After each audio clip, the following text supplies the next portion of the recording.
Innal hamdalillah nahmaduhu wa nasta'inuhu wa nastaghfiruh wa na'udzu billahi min shururi anfusina wa min sayyiati a'malina.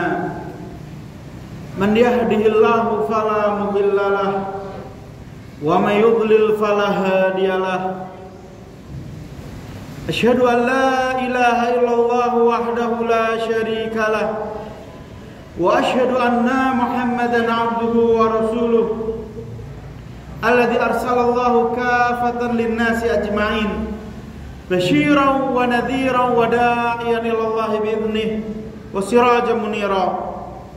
Allahumma salli wa sallim wa barik ala nabiyyina Muhammad wa ala alihi wa ashabihi wa man ittabi'al huda ila yaumiddin wa ba'du.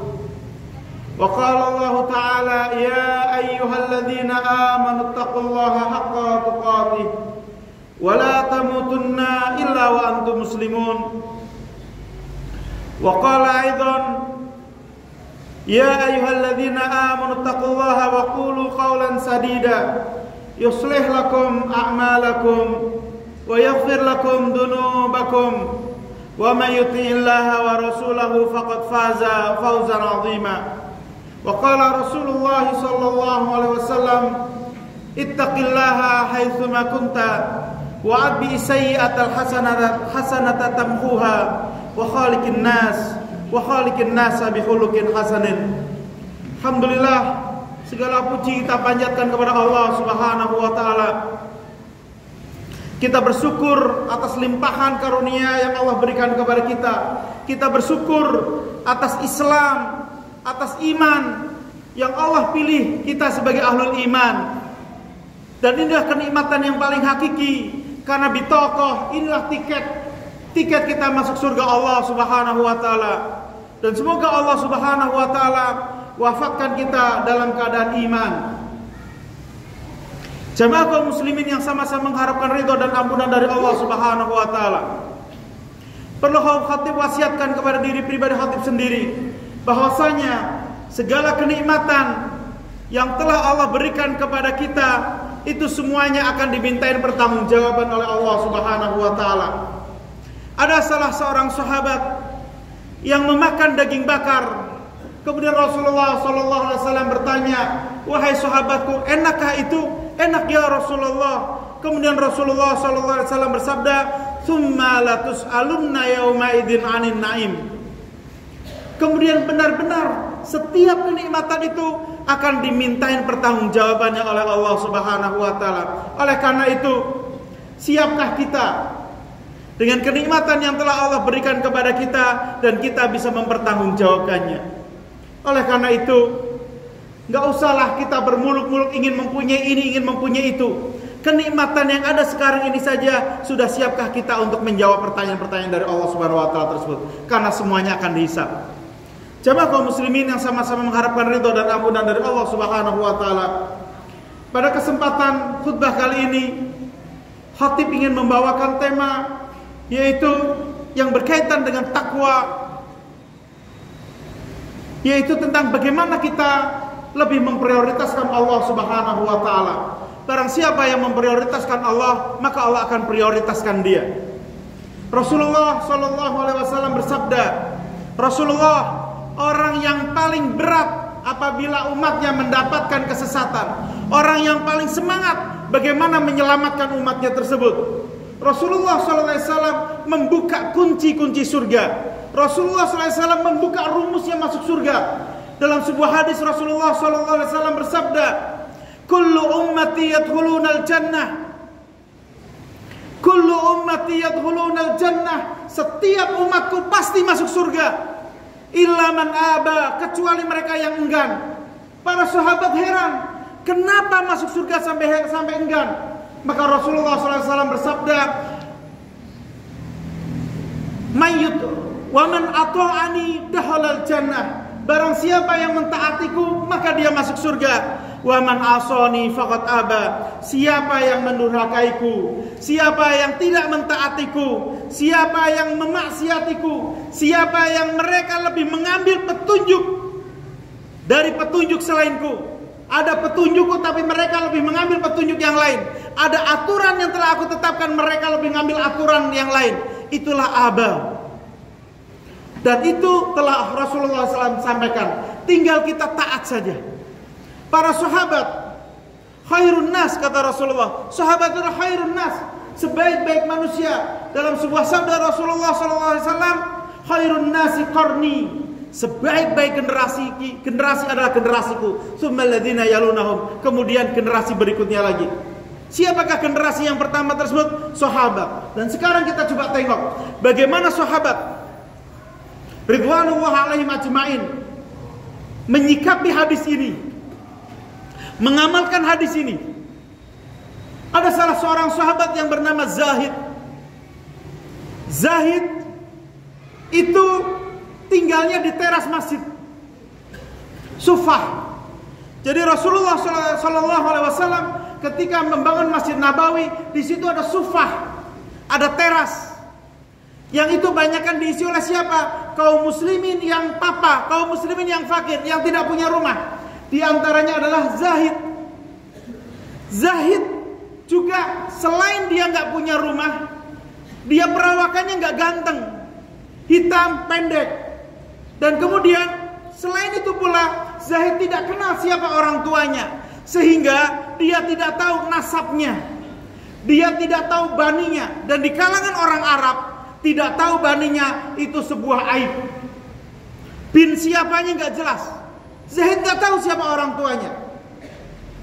Sampai-sampai Abu Barzan, salah seorang tokoh Madinah, mengatakan seperti ini, jangan sampai Zahid masuk ke dalam rumah kalian.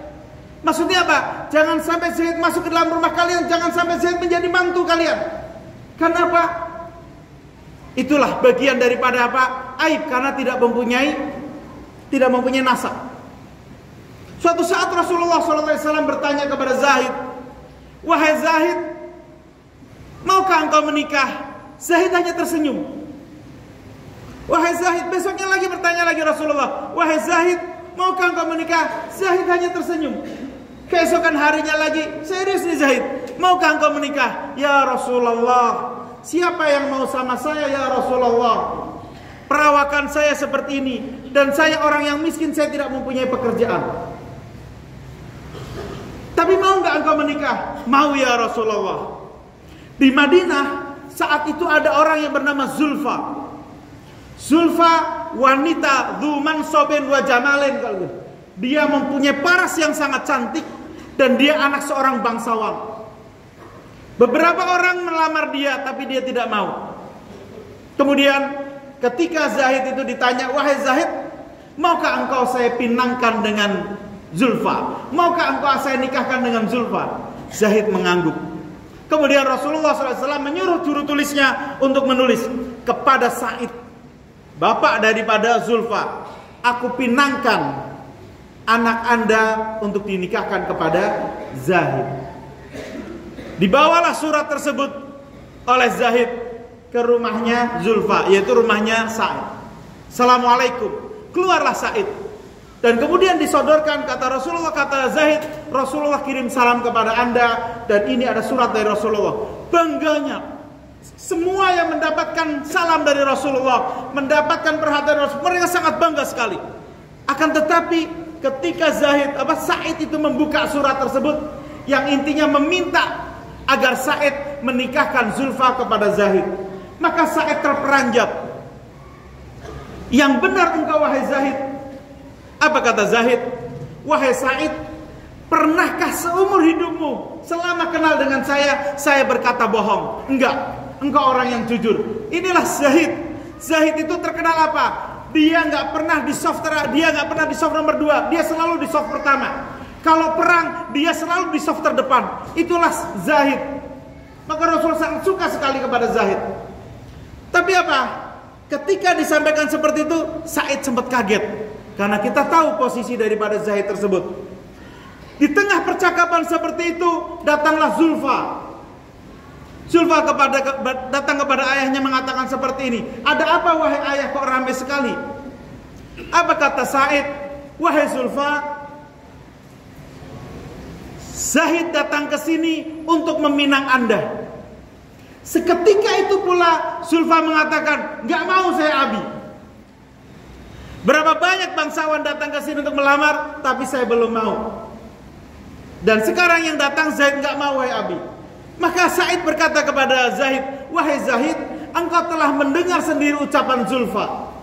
Oleh karena itu sampaikan kepada Rasulullah. Ketika mendengar dari lisan ayahnya ucapan Rasulullah, langsung tangan ayahnya dipegang oleh Zulfa dan Zulfa mengatakan, apa hubungannya dengan baginda Rasulullah ya Abi? Iya, Zaid datang ke sini membawakan surat dari Rasulullah. Rasulullah meminta agar Abi menikahkan engkau dengan Zaid. Apa kata Zulfa? Wahai Abi, nikahkan saya dengan Zaid. Karena nggak mungkin Rasulullah SAW menetapkan sesuatu kepada umatnya kalau itu merugikan umatnya. Nggak mungkin, pasti itu menguntungkan umatnya. Dan saya tidak mau.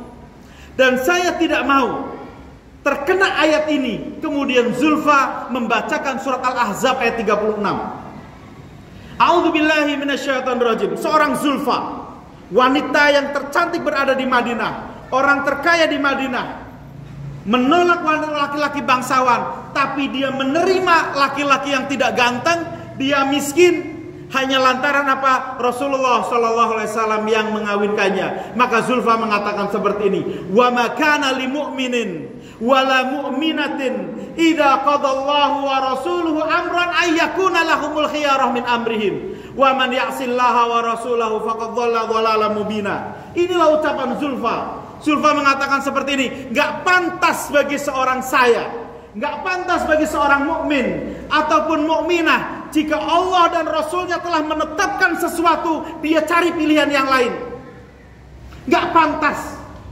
Barang siapa bermaksiat kepada Rasulullah, wa may ya'sillaha wa rasulahu, bermaksiat kepada Allah dan Rasulnya, faqad dhalla dhalalan mubina, maka dia telah melakukan kesesatan dan kesesatan yang nyata.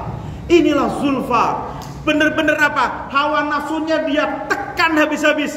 Qala Rasulullah sallallahu alaihi wasallam, la yu'minu ahadukum hatta hawahu tabi'an limma ji'tu bih. Tidak dianggap beriman salah seorang di antara kalian, tidak sempurna iman di antara kalian, iman di antara kalian. Sampai apa? Hawa nafsunya, keinginannya mengikuti apa yang Rasulullah sallallahu alaihi wasallam bawa. Itulah sahabat. Pernah Ibnu Umar mengatakan seperti ini, hampir saja terjadi hujan batu.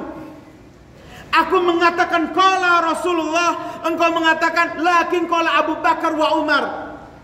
Aku mengatakan kata Rasulullah, engkau mengatakan kata Abu Bakar begini wahai Ibnu Abbas, kata Umar begini wahai Ibnu Abbas. Kata Ibnu Abbas, hampir saja Allah menurunkan hujan batu. Coba, gak pantas ucapan Rasulullah SAW dibandingkan dengan ucapan Abu Bakar dan Umar. Padahal Abu Bakar dan Umar orang terbaik setelah Rasulullah SAW. Bagaimana mungkin sekarang hukumnya Rasulullah SAW dibandingkan dengan hukum-hukum buatan manusia? Kalau orang lebih memilih hukum buatan manusia, gak pantas itu. Hampir saja hujan batu, kata Ibnu Abbas.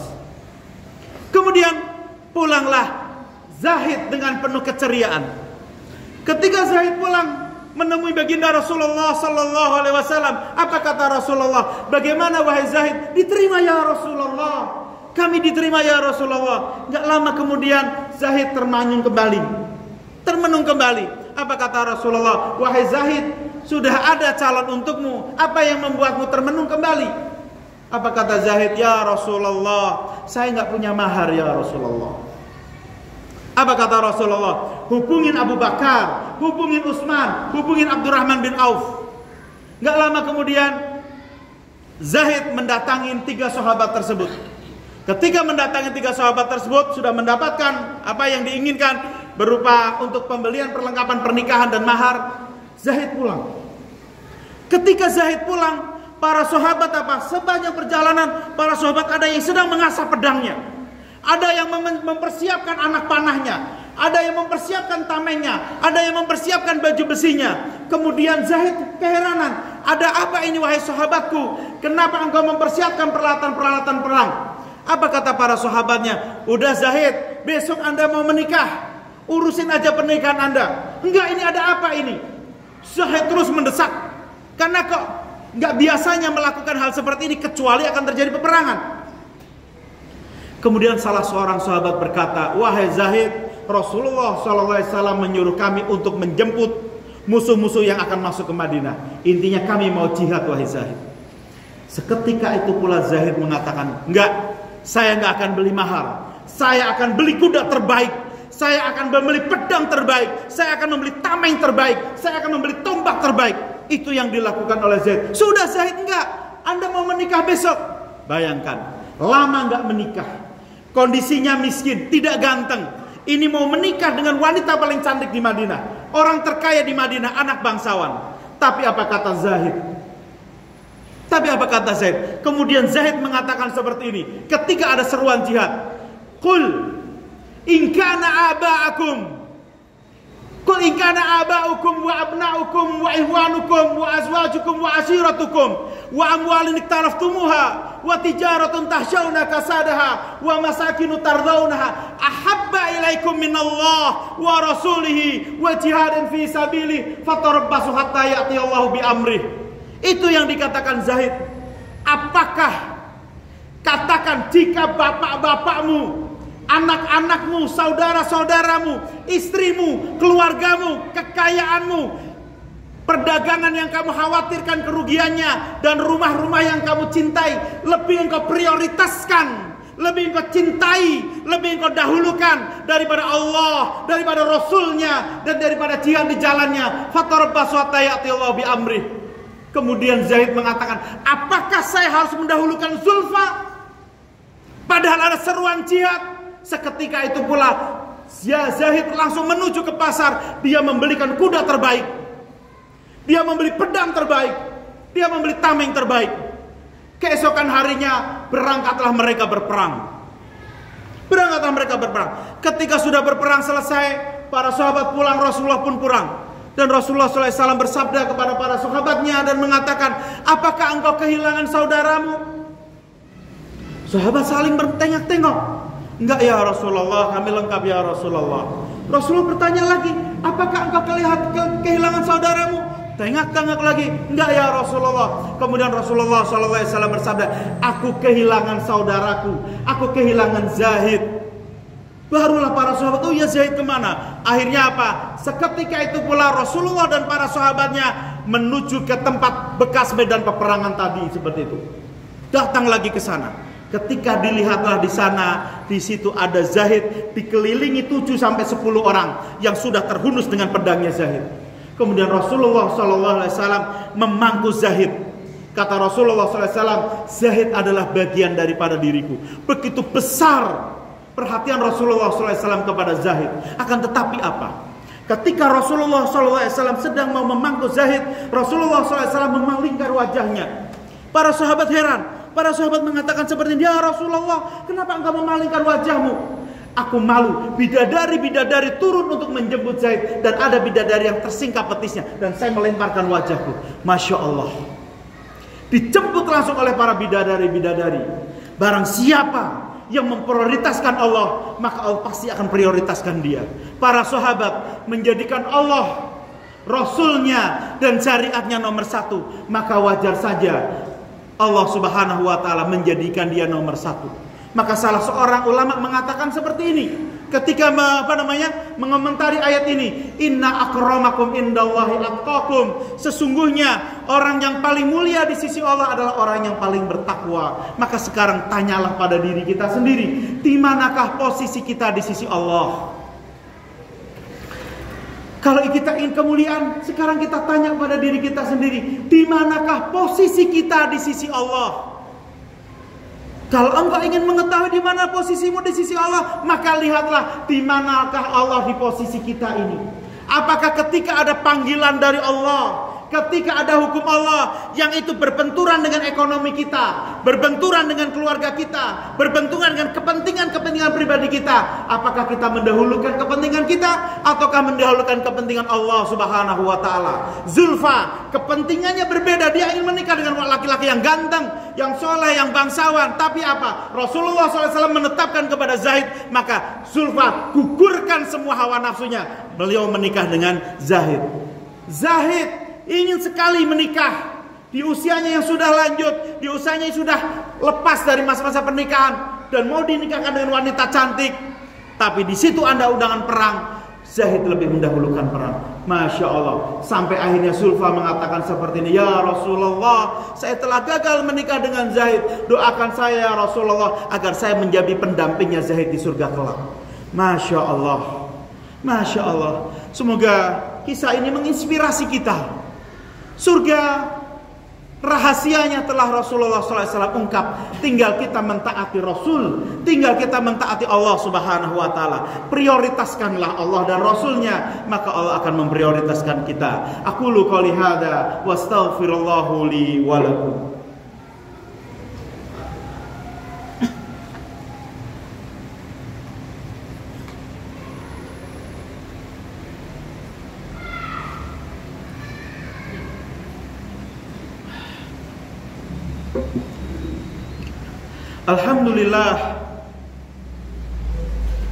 Alhamdulillahilladzi hadana li hadza wa ma kunna linahtadiya laula an hadanallah.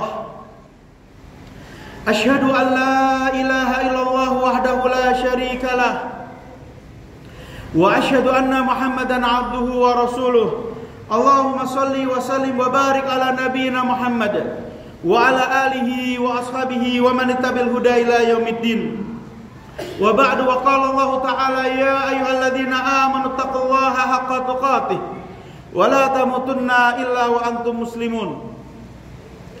Innallaha wa malaikatahu yusalluna 'alan nabi ya ayyuhalladzina amanu sallu 'alaihi wa sallimu taslima. Bismillahirrahmanirrahim. Allahumma ighfir lil muslimina wal muslimat wal mu'minina wal mu'minat al ahya'i minhum wal amwat innaka sami'un qaribun mujibud da'wat wa ya qadhiyal hajat.